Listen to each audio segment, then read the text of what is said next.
Hello, everybody. Welcome to another episode of the Thriving Adoptees podcast. And we have a really awesome guest on for you today, Katie Fetzer. She's the mum of 4 kids. Your eldest is 13, right, Katie? Yes. And you've got 3 younger kids that were adopted from foster care as well. Yes. Yeah. And she's also the founder and exec director of 1018 Strategy. Yes, that's correct. Fantastic. Now, Katie and I had a conversation last week, and she was talking about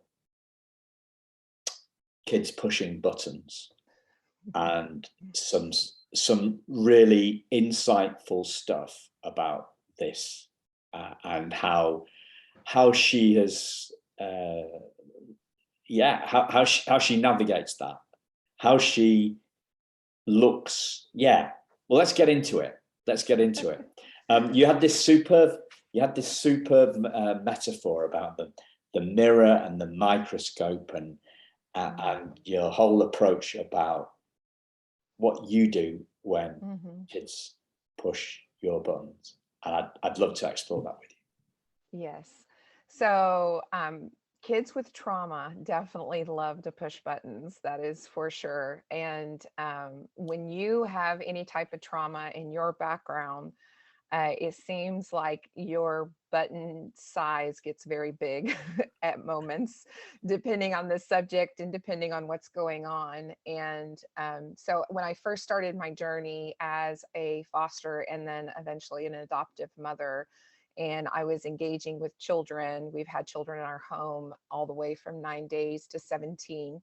And so that wide range of age and interactions, we found ourselves dealing with a lot of trauma, some very significant trauma, years and years and years of abuse and neglect these kids have endured.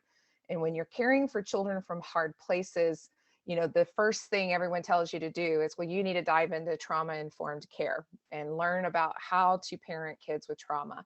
So I was just so excited. I'm like, yes, I'm going to finally learn how to do this. And I'm going to get all the answers, and I'm going to be able to fix the kids, and all this stuff happens, that naive green response that we all have. And I heard this still small voice that said, yes, you are expecting a microscope of understanding, but I'm going to hand you a mirror instead. And that really landed on me, because it was, oh, I've got to deal with me. This is different. And so it caused my approach to starting to learn trauma-informed care. I felt this nudge that I had to look at it through a lens of a mirror first before I could look at it through trying to diagnose my kids. And when I do that, and I self-reflect first, like that mirror, versus going into a critical diagnosis of others, it allows me to measure, how am I responding to the situation? Am I being the adult, or am I being the traumatized child in my response? And so, life is hard. Engaging in these broken places is hard. Parenting children who come from hard places is incredibly challenging. And even if you've done private adoptions and things were smooth and there wasn't trauma, quote unquote, there is trauma through the act of adoption. There is a loss that has occurred for that child. And so it's a very emotional process. It's a very beautiful process, but it's a very emotional one. And for me, I felt this nudge and this correction that I could easily walk into the place of trauma-informed care and trauma-informed education being about the child and their issues, versus learning it's about me also and my issues and my childhood wounds, and navigating through that and processing through that appropriately so that I can parent children with trauma correctly. So you had a huge insight about this. right? Mhm. That's that. So how did that insight happen, Katie? Well, it's like I said, it's just that it was like a still small voice. It was just, I heard that phrase, "Y- you're expecting a microscope of understanding, and I'm handing you a mirror instead." And so that one phrase is what really caused me to stop and then reevaluate my whole approach to the topic. Yeah. The reason I kind of draw attention to the insight is because I talk about this quite a lot on the show. I think that insights change our world, but we Mhm. think that strategies change our world. Exactly. Think that strategies change our world, but it's insights that change our world. So Mhm. on a perhaps lighter, a slightly lighter topic, because I think sometimes lightness helps us with this Yes. tricky stuff, right? Yes. So my dad died 5 years ago. Unfortunately, it was the anniversary Mhm. last Friday, and my mum has eventually decided to downsize, and so I've been getting. So when my grandma died, my dad did a lot of tried to put a lot of influence on his mother to downsize early, and I saw that I saw that this is like 40 years ago. I saw that process didn't work, right? So I was determined not to put any pressure on my mum to downsize, Mhm. that I would wait until she had the insight, right? Until she Right. saw that she wanted to do it. Exactly. Okay, so I gave her space. Oh, Simon, enlightened, what a compassionate, fantastic guy. However, right, now we're in the downsizing. I've been losing my patience with her, Mhm. right? And yesterday I realized, and we went out for lunch, and I said to him, Mum, I want to be as patient with you as you are with me. Mhm.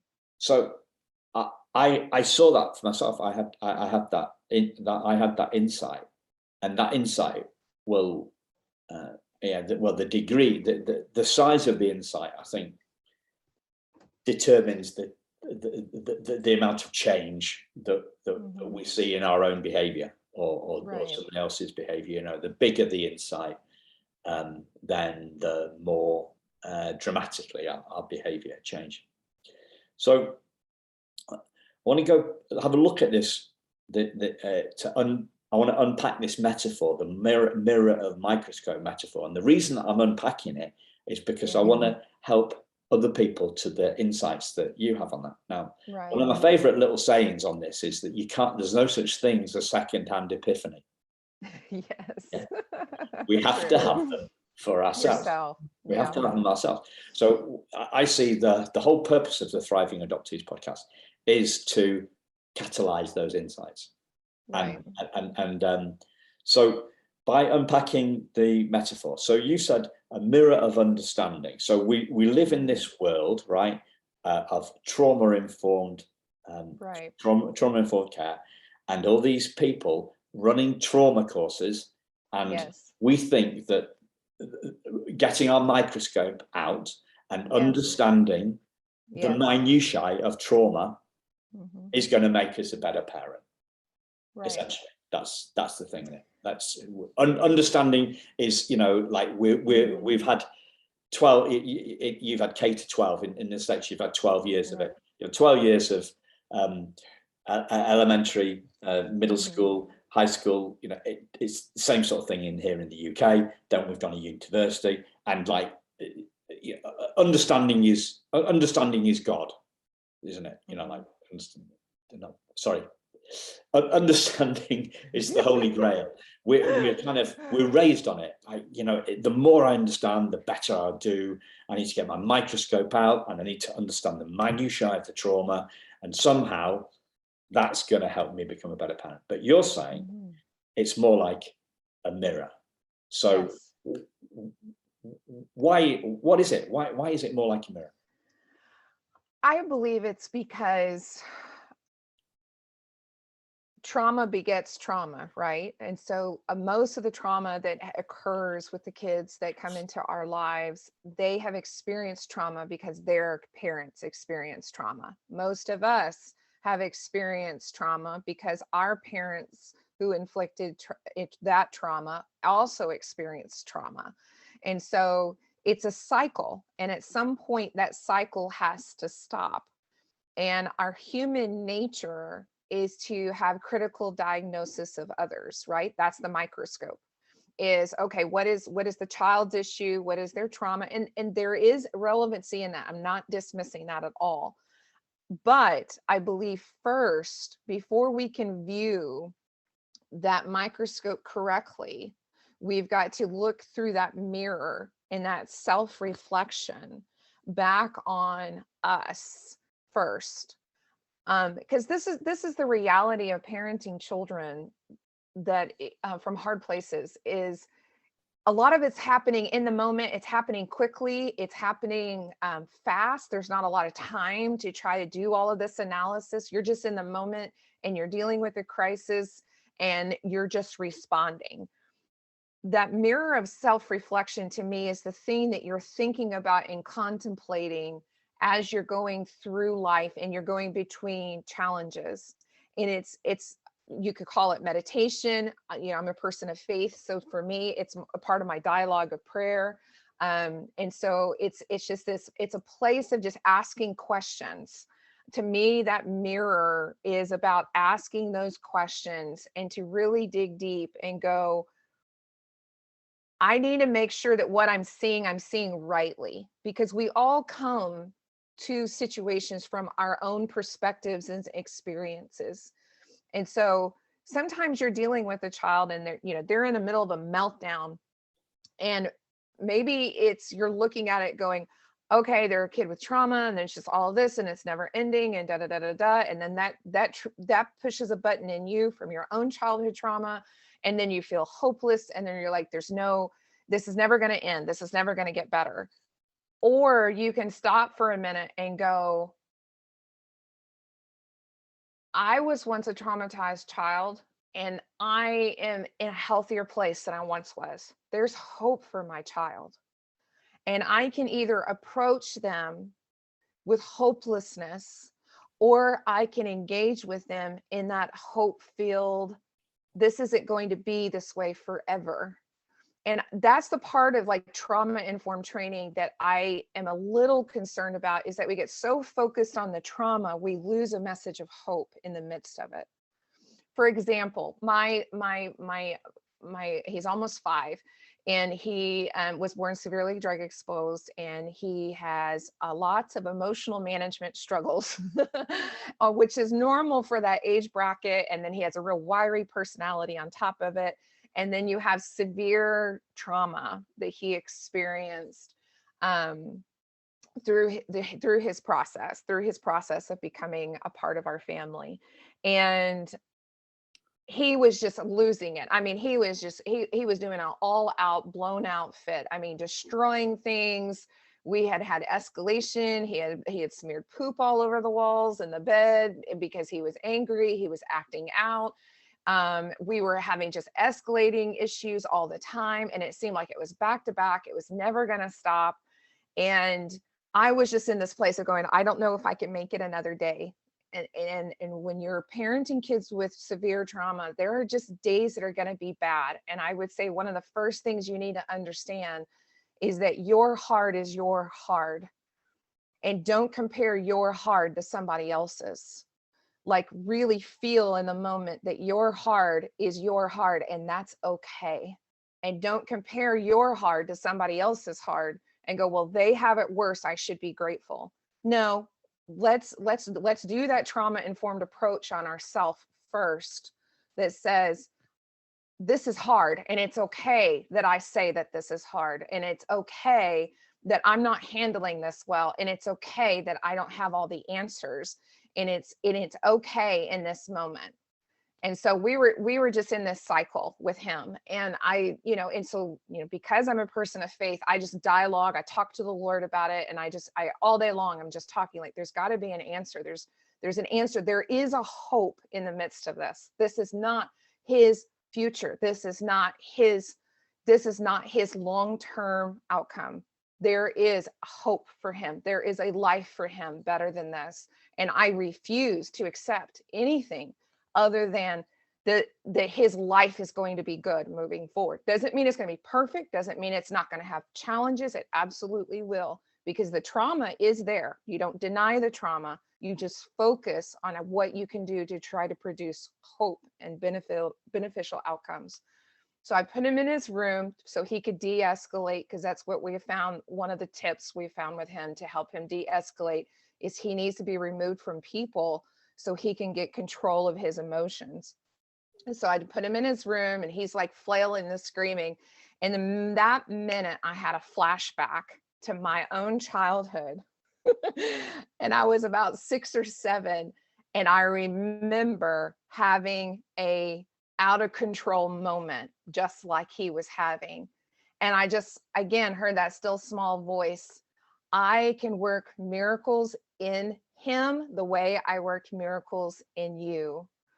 There is hope. And I think sometimes it's easy in the moment. We think when you're in the middle of crisis, especially, we get very narrowed, and we look at what's in front of us.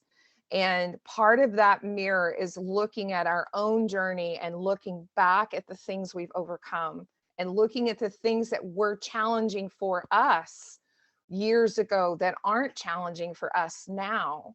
And so that mirror is not just a mirror of our imperfections. That mirror is also a mirror at our victories and in the things that are beautiful in our life, and the ashes that have been made beautiful, and reflecting on that, and it giving us hope and foraging courage in our spirits and in our hearts to say, because there was hope for me, there is hope for my child. And I'm going to stay in this place. I'm not expecting rose-colored glasses and it all to be perfect, but I am going to choose to lock in with an approach that says that this is not the end of the story.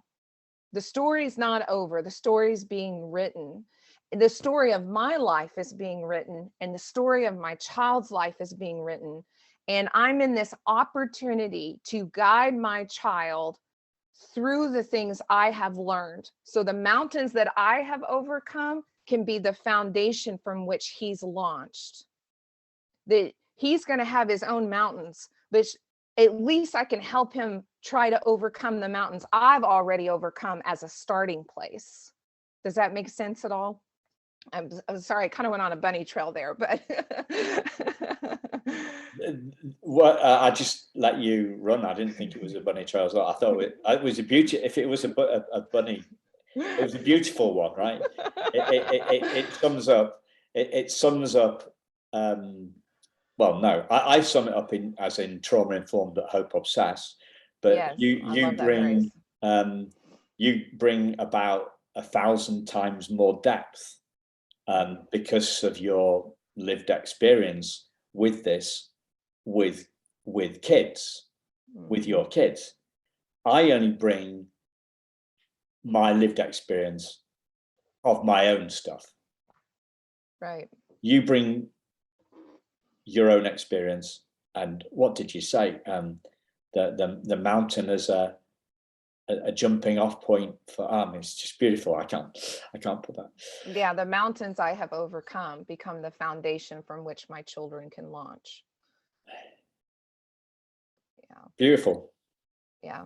And I think that if you kind of pull off some of the scientific side of trauma informed care, and I love that side too. Like there is a time and a place for that. But absolutely, and it's valid, and looking at the details of our kids' trauma is important. But sometimes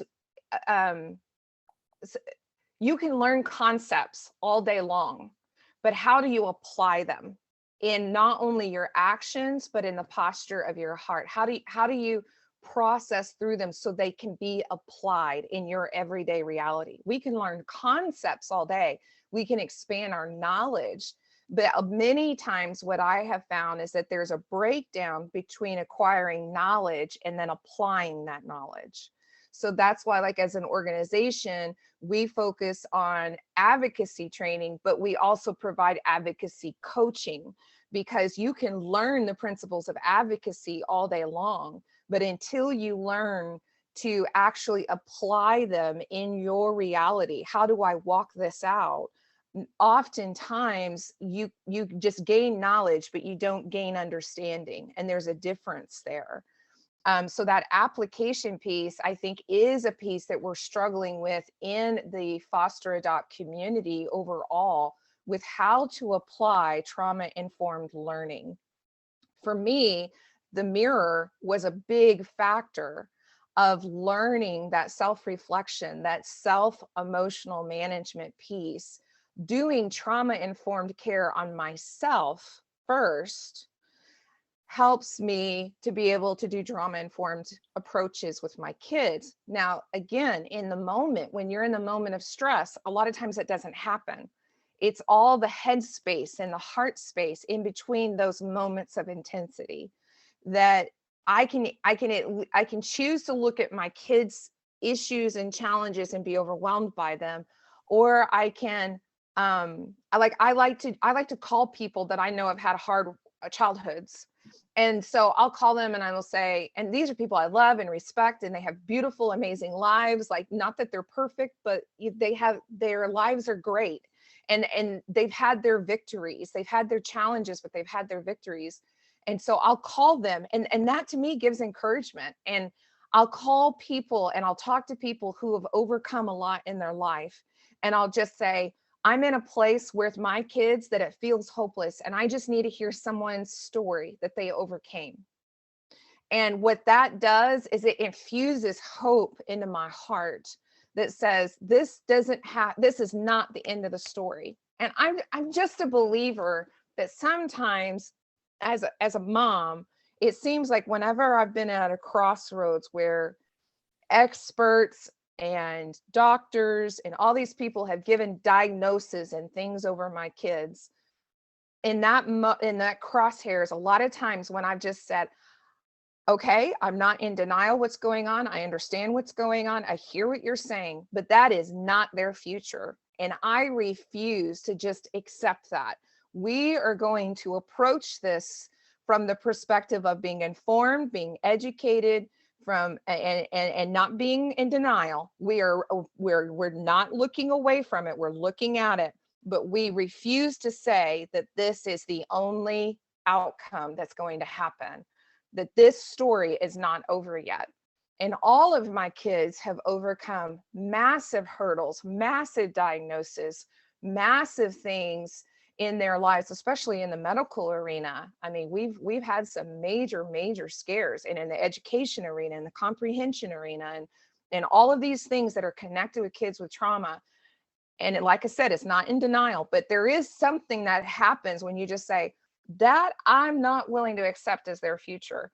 I'm going to push, and I'm going to believe, and I'm going to work hard, and I'm going to do everything I can to give my kids hope, to give that. I'm not resorting to accept this label over their lives. I'm not, to me, the trauma-informed thing, I don't put a label over my kids' heads that says traumatized, and so there's no equals no hope. That's not a label that I put on my kids.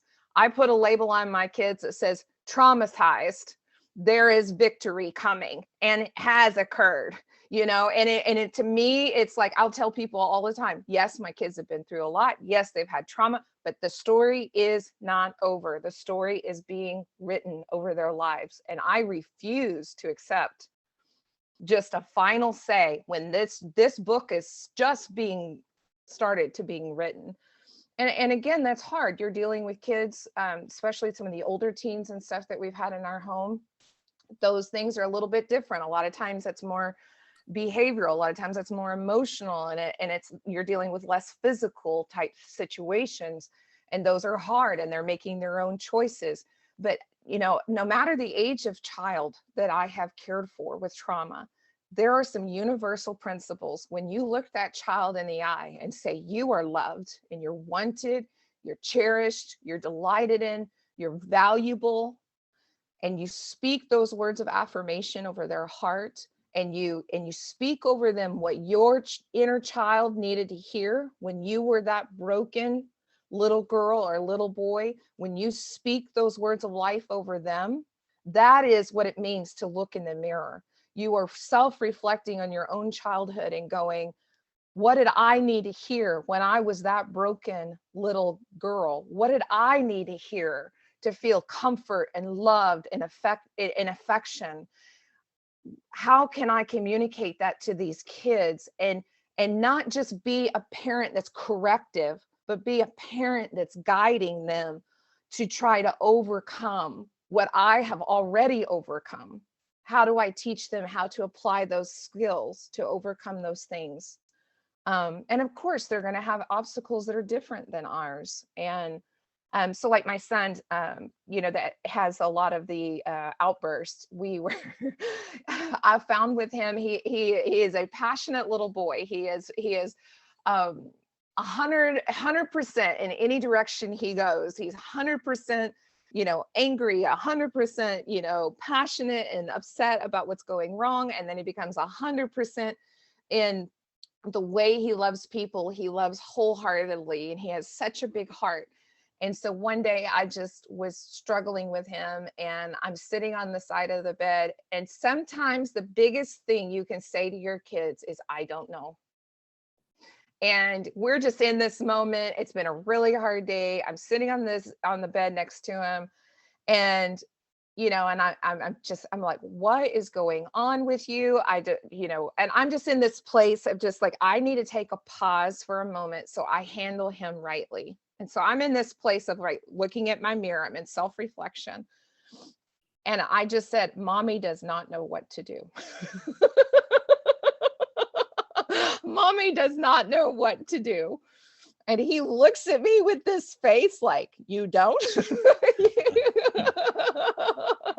And I'm like, no, Mommy does not know what to do.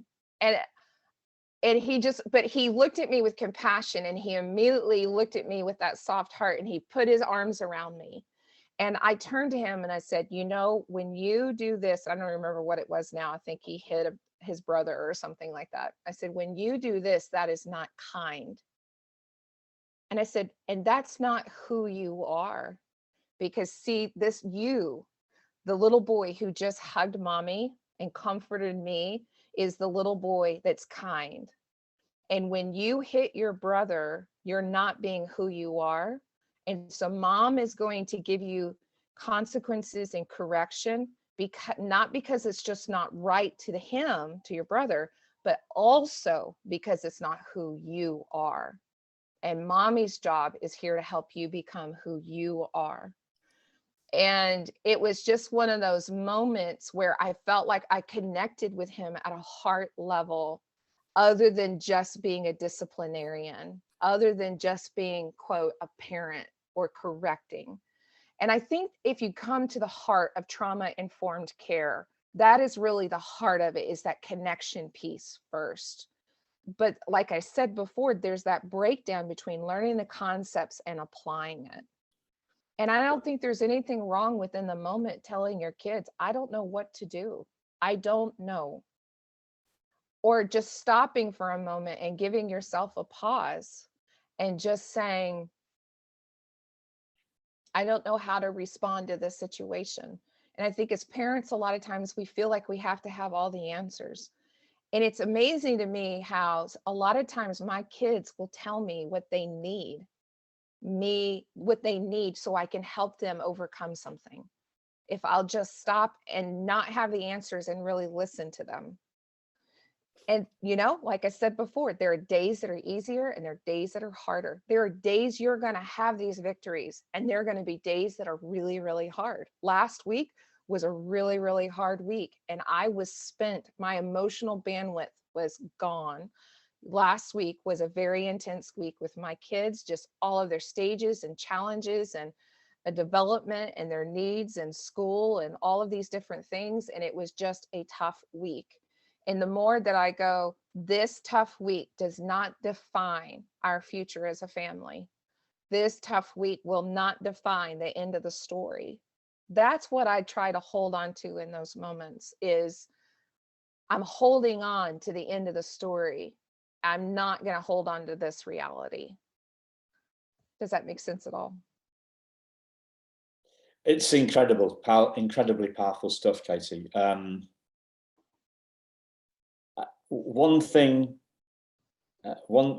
popped into my question, popped into my head about, it's the how question. But before I go into that, I just wanted to say, do you know why it is that what you do works? Well, the first thing that I look for is that heart connect. I look for an aha moment in my kids. I look for them to get it, not just to be preached at. So like my 13-year-old, he was dealing with something at school, and he was really struggling with the situations in school, and the staff wasn't handling it really well, and we were trying as parents to decide what to do. But he's at that age that, his friends are there, and so it's a lot of complexities.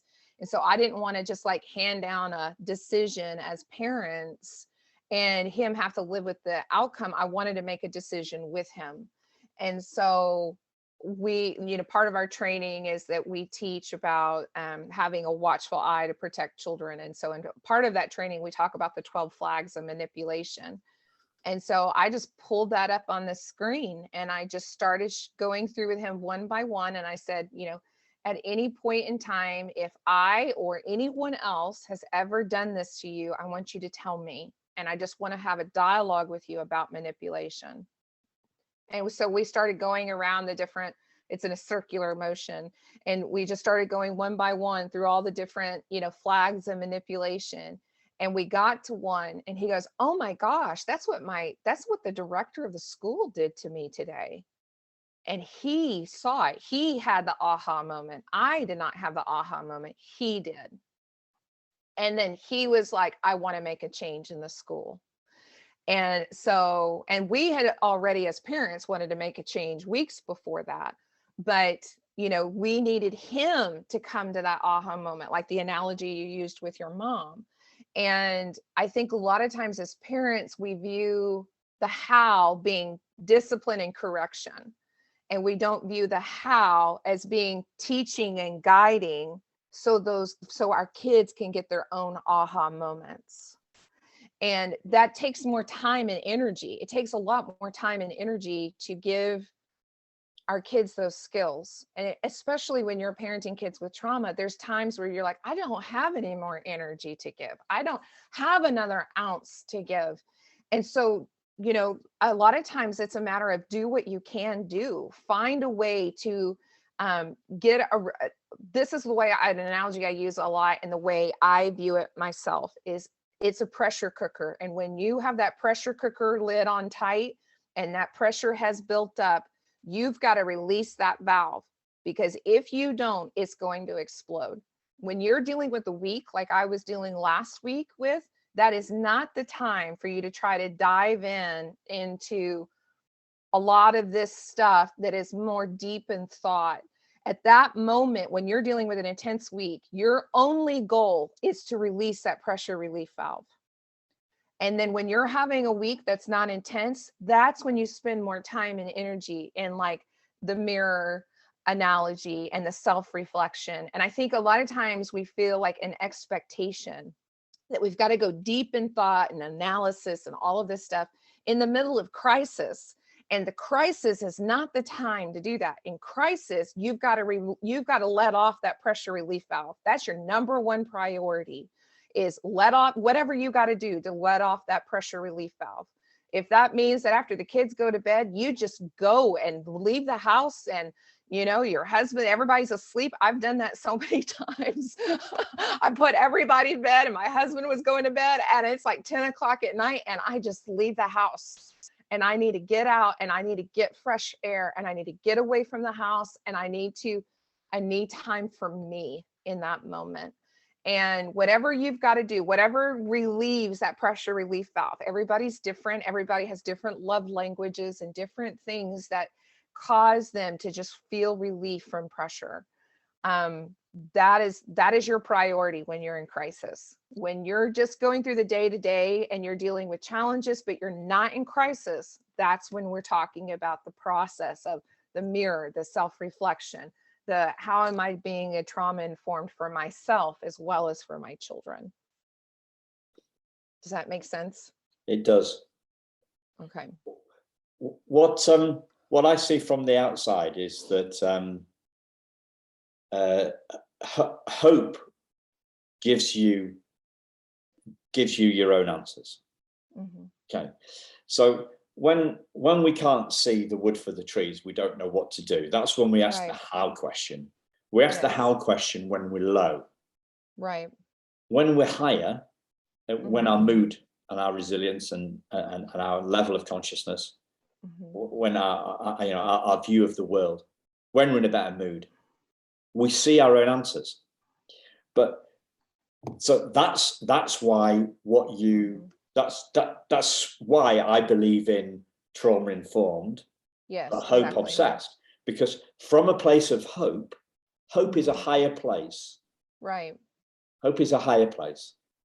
And God is being with God is a higher place. Being in dialogue with God, being in prayer, being more peaceful, being just having more space around your thoughts, being at like arm's length from the kids. All that stuff gives you perspective, gives us all perspective. In crisis, you can't find the solutions in crisis. Once we've disappeared down the trauma rabbit hole, then we can't, it's really dark now, we can't see what to do.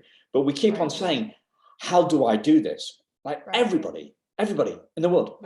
And it's not just parenting, it's everywhere, It's everything. Everywhere. How to lose weight, how to grow your social media following, how to get more support for your non-profit, how everybody's looking at how, right? Everybody's looking for how. We're impatient, but we're looking. We only find other people's solutions. When we're in a better frame of mind, we see our own solutions, and we learn how to. You talked about the difference between applying knowledge, the difference in knowledge and understanding and application. When we're in a better space, when we've got a bit more space between our thoughts, we find our own solutions, and so do our kids. So do our kids, and that's the thing. Everybody's looking well, and that's why Einstein said, we can't solve we can't solve a problem at the same level of thinking that caused it, something like that. Well, and I think space is high. It's a higher space. That's where the answer is. Yeah, and I think also when you're low, that's when you need others the most, and especially in like the foster adoption arena, a lot of times it's assumed that your greatest support is other foster adopt families, and sometimes that's the case. What I have found though is most of my foster adopt friends are so buried under their own struggles that when I call them because I'm struggling with my kids, we just start comparing stories, and then we all kind of get gloomy together. And so I have a girlfriend, and she's also on my team for my nonprofit, and she was a teacher in inner city schools here in the Kansas City area. And something happened with one of my kids, and those voices of fear crept in, and I could just hear these voices of like, this is just the way it's going to be, and they're messed up, and there's no hope, and all those voices of fear were hitting me. And I had a moment of vulnerability with her, and I'm afraid that no matter what I do as a parent to love these kids, that it won't be enough. And I was just really emotional, and I was really broken in my own insecurity and my own fractures as a parent.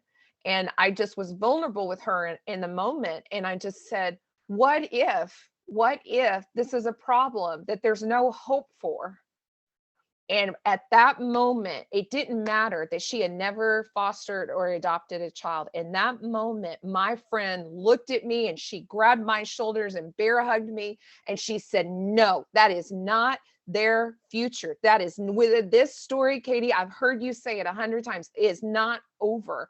And she began to preach that hope-filled message back to me and back to my heart. And she said, no, we are going to stand together. We're going to pray. We're going to apply what we know. And this is not over. And yes, it does matter. And you have taken on a very difficult challenge for the sake of these kids' lives. And they may not see it or appreciate it right now, but at some point they probably will. And if they never do, I know you didn't do this for their affirmation. You did this because you knew that this was the right thing to do. You did it because they needed love, and you opened your home and your heart to them.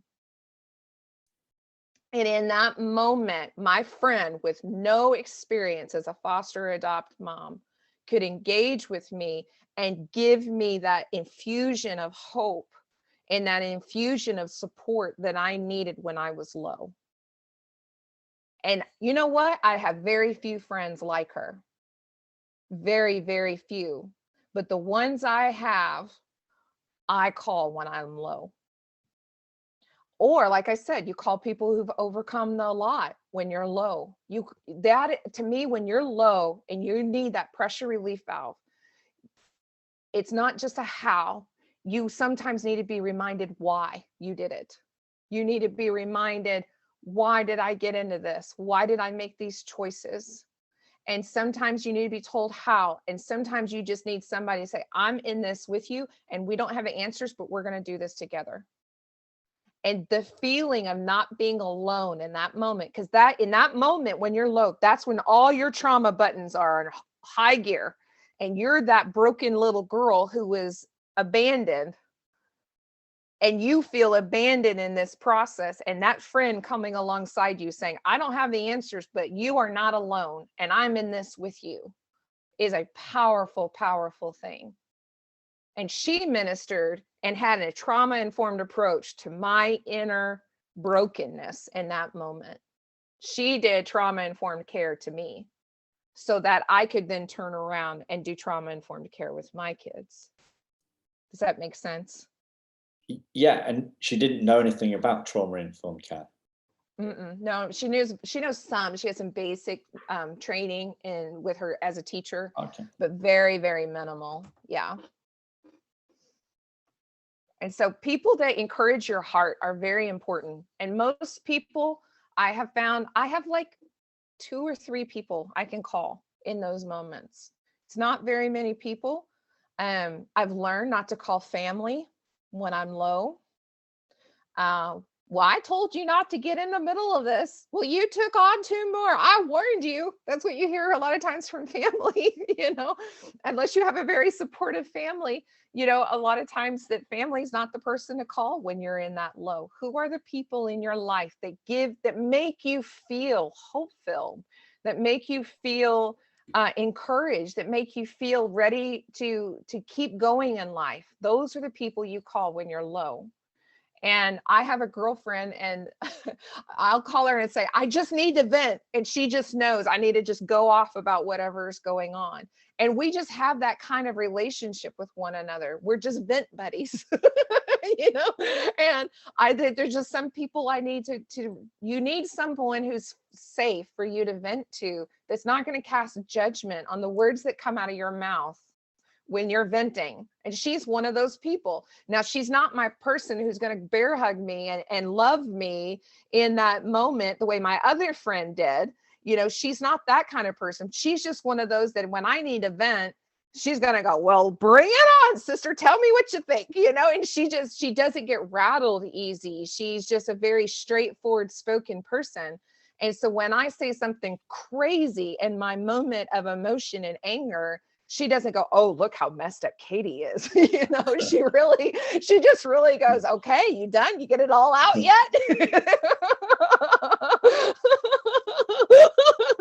One time I was facing the hard realities of what our kids experience, and we had done an emergency situation where some kids were being trafficked and they were picked up, and we were their emergency placement. And I was just dealing with the emotion of all of that. And I called my vent buddy and I'm like, I need to let this out. I just need to do it. And so I just started going off, and she goes, well, let's just take care of them ourselves. She's like, girl, I'll come pick you up and we will go take care of these bastards ourselves. And of course I knew she wasn't serious, and I knew it was a moment where she would make me laugh. And it was just one of those friends that I knew in the moment could vent with me. And so my vent buddy is not who I go to for consolation, and my consolation person is not who I go to vent to. Those relationships are very important. I think they're very good to evaluate who they are. And it's okay if someone can't hear you vent. That's not their emotional makeup. That's okay. It's okay that people can't console you. That's okay. That's where they are. And like even family, I've learned certain family members struggled with our fostering a journey, especially at first, because they were scared of their hearts being hurt.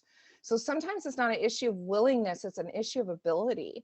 And that's to me where that mirror of self-reflection is really important, because when we do that microscope, when we try to do that microscope, we get into critical diagnosis of others, and we try to say, well, you aren't this and you aren't that, or you're broken or you're this. And sometimes when we focus on that mirror instead, it allows us to go, there's certain things I'm not able to do.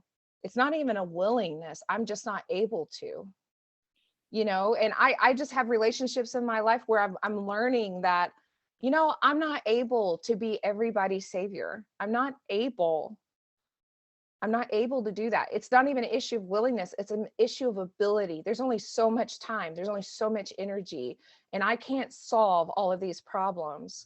And so there's a moment there where you just have to realize what you can't do, and that to be okay.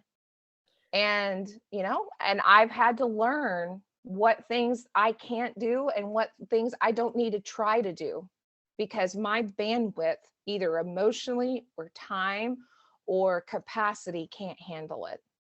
So that's where that mirror is really important, because that mirror allows us to reflect in a way so that we can have a microscope of understanding with a clearer perspective, if that makes sense. It does. What happens? What happens when I hear a lot of self-reflection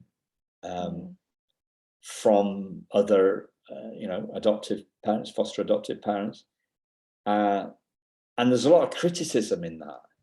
There is. So yeah. You don't seem to do that. I think part of it is, again, understanding that ability versus willingness, is that the foster adopt community, what I struggled with finding a foster adopt community that was hope filled. So like when we would all get together, everyone just complained about the system. And so, and that was something I felt like in my own journey early on. I felt like the Lord spoke to my heart, and he said, if you put your time and your energy into the brokenness of the system, you will not have time and energy to be a voice for these kids. Don't give it your energy or your focus. And so it's kind of like when I started to learn to drive. I remember I was raised by a single mom, and she's teaching me to drive. And at the time, we lived in a major metropolitan area, and there was lots of construction, and there were all these concrete barriers on the side of the road, and it would freak me out. And I would focus on the concrete barriers. And she would say, if you look at the concrete barriers, you will hit them. You have to look forward and ahead to drive the car so that you don't hit the barriers next to you. And she said, whatever you focus on, that is where you will go. And when I was in the middle of the beginning of our foster care journey and dealing with the system, I remembered that. That was one of my aha moments where I had that memory and that flashback. And when I heard the Lord's like, get your mind off of the system, I remembered that moment with my mom. And it's like, yes, if I look at the system, if I look at the brokenness of this, I'm going to crash into these concrete barriers.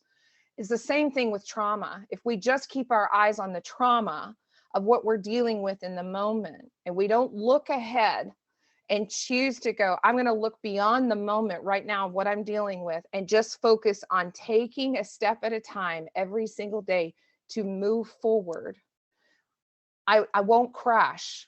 It's all about where we put our focus. It's all where we put our capacity and our time.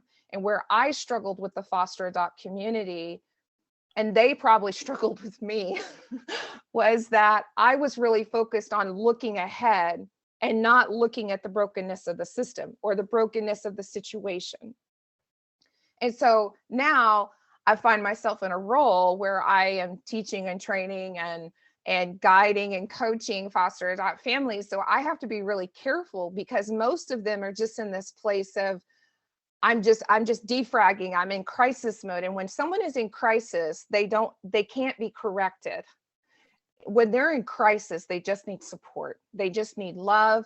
They just need a vent buddy. That's what they need. And so a lot of times, especially as an organization, we found that, when someone's in crisis, it's not the time to give them the 10 steps of how to do this. When they're in crisis, you need to let them vent. You need them to feel loved. They need to feel supported. You need to pray with them. You need to do whatever you can to support them emotionally. That's the priority. Do trauma-informed care on that individual, on that adult. And so, but the foster adopt communities, a lot of times there is that focus. I think when you're dealing in the battle, you're just talking about the battle all the time. And so for me, I needed to get people that could give me an outside perspective. I needed to be around people that were hope-filled. So like my community of foster adopt families that I connect with, that I go deep with, I call them hope-filled. That doesn't mean that they never struggle. That's very important. Hope-filled means that they're in the pursuit that I'm in, which is we are not letting this be the end of our story. We're not letting these negative situations be the end of the story.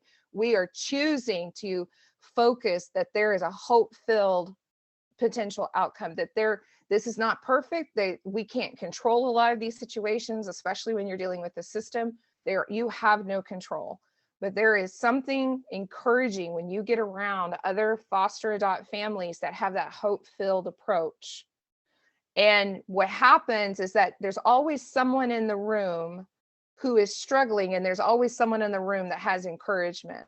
And what I found is a lot of times they may not know I'm struggling, but when I give them hope and I choose a hope-filled approach to these situations, it infuses hope back into me as I am trying to infuse it into them. And then it's a give and take type of thing. And it's just, it's a healthy and beneficial process. But when I get around like the foster adopt community that is talking about the brokenness and the problems and those types of things, it just spirals and you just feel like you're drowning and you just feel like you just want to hide, and it's like, oh, I made the worst mistake of my life. And I should have never done this. And it feels hopeless. And, the realities that a lot of foster adopt families are facing are very hard. And like I said earlier, letting it be hard and owning that it's hard and saying, that's okay. There's a lot of comparison, especially in the foster care arena and even in the adoption area that I've really seen. Well, we took on 7 kids. Oh, well, we took on 5 kids. Well, we took, and so there's this pressure that, oh, I always need to do more. Well, no, not everyone's capacity is the same. Not everyone's support system is the same. Not everyone's resources are the same. Not everyone's emotional bandwidth is the same. And, I've struggled with a lot of books, like always keep your door open and always do. No, I'm sorry. Like fostering is a very hard reality. There is a beginning date and there is an expiration date. And the biggest things that I've seen, like especially in the foster community, is when people feel pressured to keep doing it or take just one more child, and they're on the verge of burnout. And then what happens is then everything just spirals after that. And then it becomes collateral damage across the board. So as an organization, we have a phrase that we say a lot. It says, I'm not willing to sacrifice my family on the altar of good intentions. And we have to remind ourselves of that a lot, especially as we engage in the brokenness of children who are being abused and neglected. We're dealing with that every single day. The phone constantly rings with another story, with another situation. Here in the States, we have nearly 8 million children who are reported as abused and neglected every single year, and only 3% of them end up in foster care. The phone never stops ringing. I can't sacrifice my family. I can't sacrifice the things that are important to me on that altar of good intentions of trying to help those kids. Now, does it mean that we don't help them at all? Absolutely not. It just means that we need all of us to engage, to do what we can. Yeah. And that's where I'm really passionate about recruiting the mass public to get involved, and recruiting the mass public to get informed and educated. Okay, the mass public needs to be informed on how to spot child abuse, how to spot perpetrator behavior, how to do these things. You have any idea how many grandmothers and mothers that I've held in my arms that they wept and they said, I did not see the signs. I did not know this person was harmful for my child.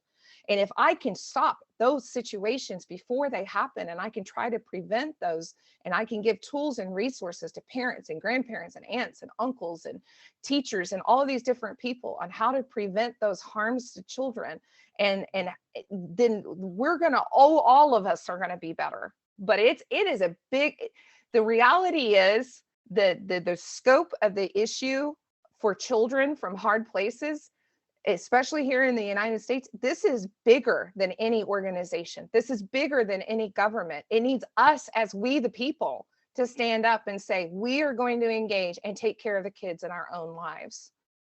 And what I like to tell people is like, okay, how many kids that are in your immediate family?